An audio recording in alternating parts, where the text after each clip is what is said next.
I'll go straight to the background. Basically, I'm a boy who was born in the southern state of Johor in Malaysia. When I was 3 years old, we actually moved to a town called Muar. So most of my growing up years was actually in Muar. And we were in a government quarters, the telecom quarters. Wow. Father was a telecom employee, mom was a housewife, and there were 6 of us kids. So altogether, 8 of us. Life was tough. There were so many days where, we had no food on the table.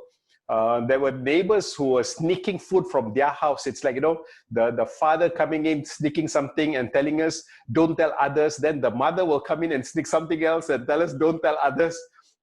And we had teachers coming to the house to sneak in reference books so that we can study. So life was challenging. But what was amazing was that, say for Deepawali, we have no money for Deepawali, but at the least, we will have about 100 people visiting our house. Wow, 100 people! Without fail, somehow we tend to have food on the table. We may have chicken curry, but there won't be chicken in it. Wow. But without fail, there will be at least 100 people at home. People just love to come to the house. Mom was a great cook. Father had no money, but somehow the money will come at the right time.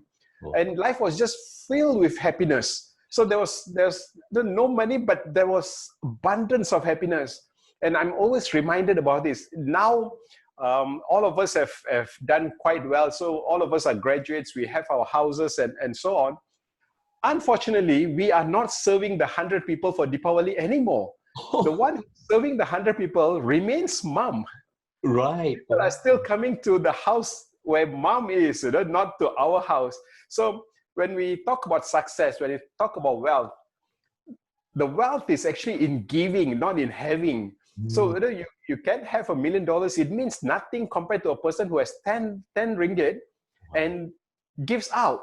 So that started a lot of questions on success. Being in the quarters, we never actually believed in higher education. The goal is always to study at a certain level and then become a technician in a factory, because Muar was more of an industrial area. None of us actually believed that we can be higher than that. So I was the first one to enter the university, and that was in Kuala Lumpur. The entire neighborhood were very, very concerned for us. How can we afford it? This is Kuala Lumpur. So what happened was, neighbors started bringing clothes for me. People started giving money. The petty thief in our neighborhood actually stole an iron and gave it to me. He said, you're going to study in university, you need an iron, to that extent.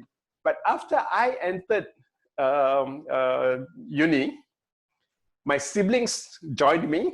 And I can tell you, most of the kids in our neighborhood went to universities. Today, some of them are CEOs of companies, senior leaders in various government-linked companies. Right. And when we get together for celebration, it's like, hey, remember last time when we couldn't even buy one onion? We are not talking about a kilogram of onion, one onion.